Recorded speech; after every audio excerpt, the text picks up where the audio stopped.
When Dad heard this super juicy news, his face looked like a blizzard of worry. Time flew, and half a month later, Ensheng finally finished his long-awaited new book, just like ice cream thawing from the freezer. He hurriedly sent the manuscript to his screenwriter friend, who, after reading, was thrilled and convinced it would be a hit indeed. When the book was released, it instantly topped news headlines, and the signing event was packed. When Ensheng bathed with his daughter, he finally grinned like a goofball.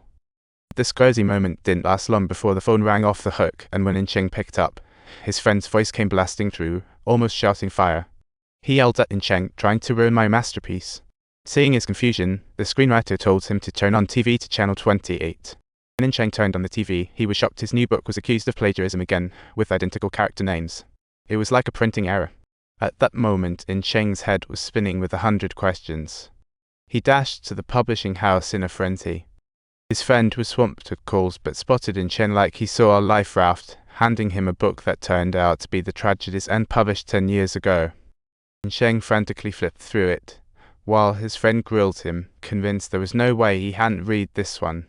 They argued like cats and dogs, and eventually left in half like they were in a word showdown. Once home, Ensheng first looked for his daughter to learn about his sister-in-law, but couldn't find her anywhere. This made him suspect his husband had secretly whisked the daughter away, so in the dead of night, he stormed over to his husband's place, knocking like he was auditioning for mid. He searched every room in vain, going crazy, gripping his husband to ask about the daughter, only to get a cold, quiet night reply. In this quiet night, Ensheng mysteriously fainted and found himself in the hospital's therapy room like he was on a twisted vacation. At this moment, Ensheng wept bitterly, flashes of memory hitting him. His daughter drowned 2 years ago during a fight. Ensheng was admitted to the hospital for therapy, and despite repeated questioning, he insisted he didn't plagiarize, insisting the whole story was fed to him by his daughter's ghost. Ever since he was hospitalized, he kept hearing her voice all around him. This caused severe insomnia, so he picked up Tragedy's End for some bookworm therapy. The story was about his late wife meeting a girl, and the address just so happened to be the villa he used to live in. Ensheng was like, wait, this is getting way too complicated. The next morning, he pushed past his husband's objections, determined to check out the small town for the truth. Just to clear his name, in town, he took out his notebook and labeled keywords. When he came across the word kindergarten, it hit him like a thunderbolt. Wasn't the contact address for the villa he lived in this very kindergarten? Plus, didn't his landlord mention that crazy woman lived near this abandoned kindergarten? Putting the pieces together, Ensheng figured that crazy woman probably knew something juicy.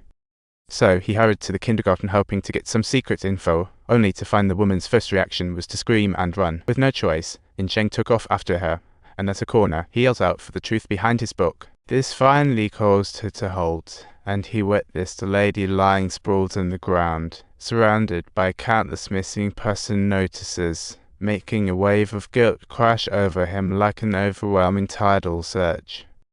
Because of this occurrence, the townsfolk became aware of his presence. One hothead immediately turned on him, accusing Ensheng of ruining the rental business with his novel. Ensheng didn't argue because his eyes were glued to a picture on the wall, showing 4 landlords posing with beaming smiles by the lake. Ensheng suddenly had a bold thought: what if the killers were those 4 landlords? He stood up and confronted them, demanding to know if they were behind the murder, causing the situation to spiral out of control until the landlord's son rushed over to pull him back. Upon seeing this, the landlord's son, Donchai, hastily pulled him outside and rushed away with him, but halfway through their escape, Ensheng seemed to suddenly come to a realization. He saw the son pulling out a photo of the murdered girl, and his expression turned as heavy as a soap opera twist. This scene sent Ensheng into a full meltdown, filling him with self-doubt. If she was still alive, did that mean his whole story was a lie? Just then, it hit him: the dental retainer he found was the same one she was wearing when she vanished. Determined to unravel the mystery, Ensheng raced back to the villa, ready to check the basement for her body. But before he could act, he spotted a white car parked beneath the window. 3 men got out and entered the villa, and Ensheng felt a chill run down his spine as he stealthily crept closer. Listening in through the window, he was horrified to discover they were the very killers. They returned to dispose of a body after reading his novel, and at that moment, Ensheng was so scared he could barely breathe. He stealthily ready to escape through the window, but as fate would have it, the old window creaked loudly. This blew his cover, so he quickly locked the door, blocking them out, and scrambled out the window just in time. But unexpectedly, one of them chased him down and grabbed his leg. In a panic, Ensheng kicked out, and both men went tumbling off the roof, one of them screaming in agony as his leg bent at a horrifying angle. Thankfully, Ensheng was fine and dashed toward the main road, where a truck happened to be passing by. He frantically waved his arms, realizing East was the last remaining member of the killer crew. As a result, Ensheng was bound and taken back, with East assigned to guard him while the others rushed off to deal with the body. However, when they smashed open the floor, they were shocked to find the body was missing. This discovery threw them into a panic, leading them to suspect that Ensheng had hidden the body. While they huddled together, strategizing their next moves, they suddenly heard voices from outside.